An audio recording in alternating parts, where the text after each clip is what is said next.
I am here in the Fandango space. We are at San Diego Comic-Con. Who better to have in our studio than Andy Serkis? Great to see you. Great to see you. You're the man of the moment. Oh, wow. Well, really? #1 at the box office, War for the Planet of the Apes. And I have to start out with people are talking about Oscars. This is sort of like the earliest Oscar buzz I've heard, I think, ever. Wow. Celebrities have said that. You know, critics have said that it's time people recognize your performance. Wow. Your response to that? Well, I mean, it's been the most incredible character to play, and I think this time round, you know, having played Caesar all the way through from being a baby chimpanzee all the way through his life and seeing him evolve to a kind of human-like creature, but obviously still an ape.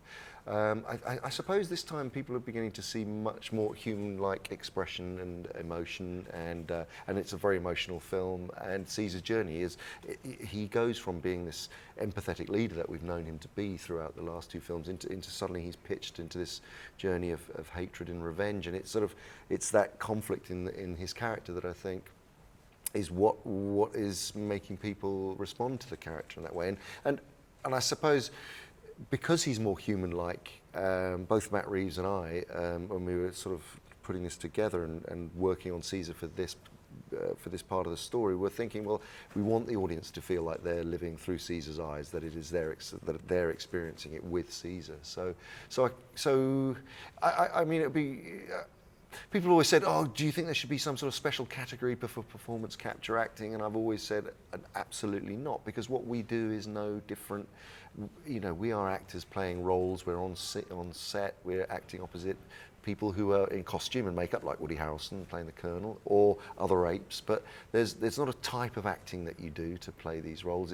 It's connecting with the emotion of the character and playing it as if you were wearing costume makeup, but you're not. That gets put on afterwards. So I'm beginning to realise that it's taken this movie and Caesar kind of speaking more and becoming and behaving and emoting more as a human, I suppose, to twist that for people over the line. Yeah. In a way. I mean, it really is you. But are there parts of when you watch it back, is there something you said that is so me, and then something you said, wow, that wasn't really me?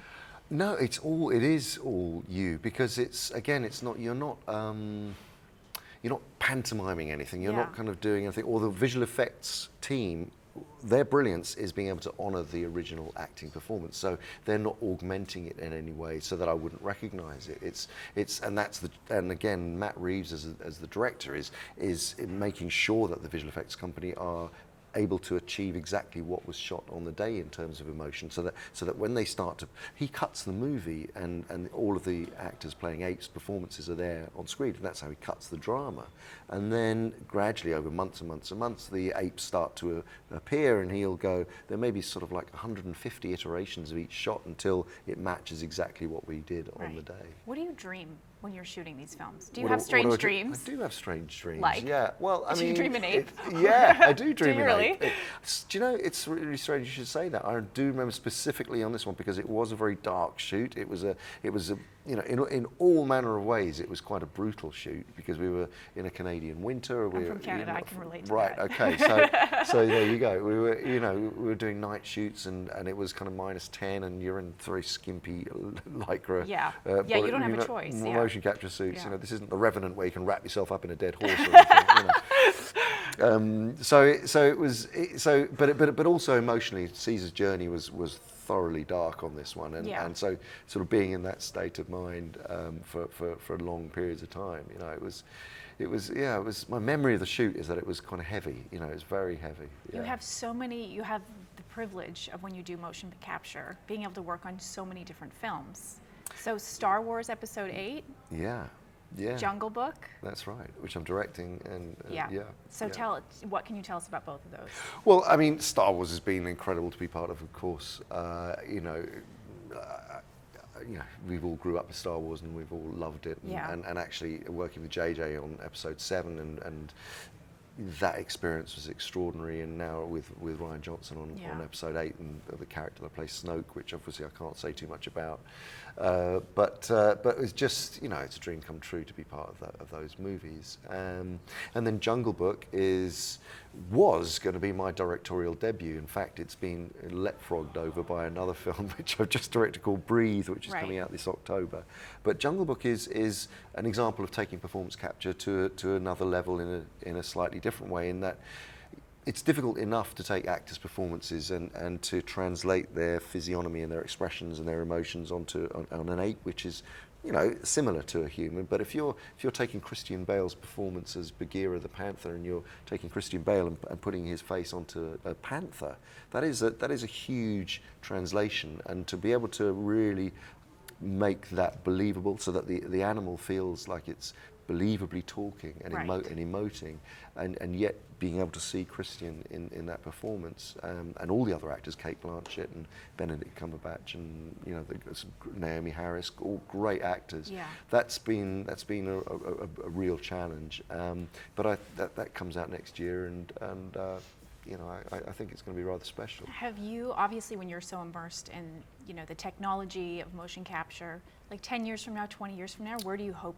we're at with that, and how it's going to change movies? Well, interestingly, I think it's not going to just change movies. I think it's sitting in this really incredible space at the moment. We, for instance, this year worked with the Royal Shakespeare Company in London on a production of The Tempest, Shakespeare's The Tempest, and created the first on-stage performance capture driven character by an actor on stage playing Ariel, who can change shapes into all these different avatar characters, and you see him on stage, and then all the avatars that he becomes projected onto different screens and through smoke and all the rest of it.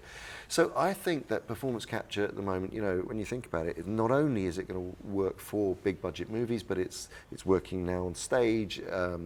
It's working with virtual reality and mixed reality, all these new platforms, and it's just this incredible actor's tool that allows you to play anything in all these different arenas. And very liberating, I imagine. Oh, hugely so, yeah. So, because we have you here, I read that, you know, yourself and some of the extras on set of all the Apes films go through an ape boot camp. Yes, yes. I want to go through the ape boot camp here today. Okay. I would love to get a little lesson. We also have somebody here. His name is Jamie. He's a correspondent for us. Okay. And he has been known to do an impression or two. Okay. So we're just going to see where this takes us. Okay. Are you game? Okay, well, let me just tell you and explain what boot camp is. Okay. Because really, when you think about it, all these new actors coming in, they need to know, for instance, around Caesar, what the hierarchy of the group is, at what point of their evolution of their characters they're at. You know, do they use sign language? Are they still using ape vocalizations? Are they able to use human speech? You know, so, and then what's the situation? Are we, if we're a group of apes that are surviving in time of war? What do we do if there's an attack? Who jumps to whose defense? You know, the hierarchy of the group, the family, who looks after the family. Well, we're going to defer to you. Okay. We know you're the king. All right. Then. Okay. So well, let's. Okay. So I think we're going to jump up. This is Jamie. Jamie, come in. Pleasure. Okay. Yeah, nice to see you. Yeah, okay. nice to see you. So now let's see. Well, you have to because it's all about character. Okay. So we have to say, let's say that you're going to be a chimpanzee and you're going to be a gorilla. Okay. Okay. Okay. Do you want to be a gorilla? Okay. Now the thing is, listen, if that's what I remind you of. well, let's say you can be Cornelius. You can be Caesar's son. Okay. All right, if you can come crouch on this table here. Well, let's take it. Yeah. So you get on the table there. Okay. And you've got to crouch there and face me. Face me. And then you're my bodyguard. You're Luca. You're my bodyguard. Okay. Yeah. Exactly. That's great, actually. Wait, hold on. But actually, when you think about it, silverback gorillas, okay, who are big, they're really big, and actually, so you have to really, actually stick your backside out a little bit. There you go. Because actually, most of the time, right now. so most of the time, of course, silverback gorillas are on all fours. So you could start like that, like that. Actually, you balance on your knuckles Please like that. don't make me flash the camera. and then imagine you've got to roll your back up, and then imagine you're transferring all that weight. So that you're standing, okay? You're carrying all that weight. Your belly will have flopped down there. You're kind of, that's it. Okay. Now you're my bodyguard. Now you don't do any of that. Right? Because you're going to be Cornelius. Okay? All right.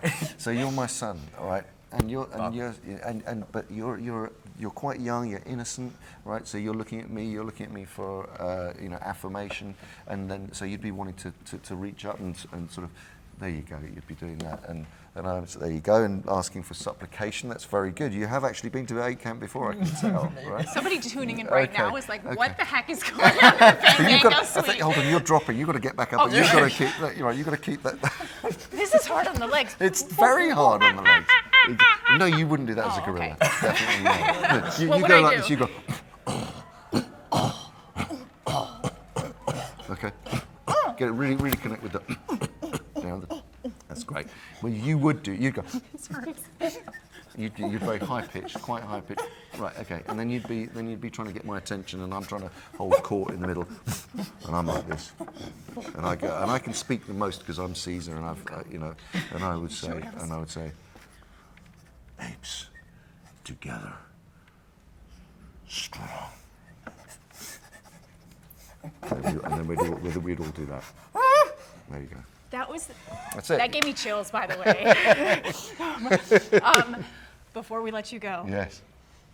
You shall not pass. That's Speak. That's pretty damn good.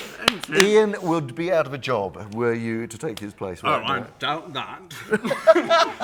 That's really great. That's very funny. That's superb. Can we get a little Lord of the Rings from you? No presents you got.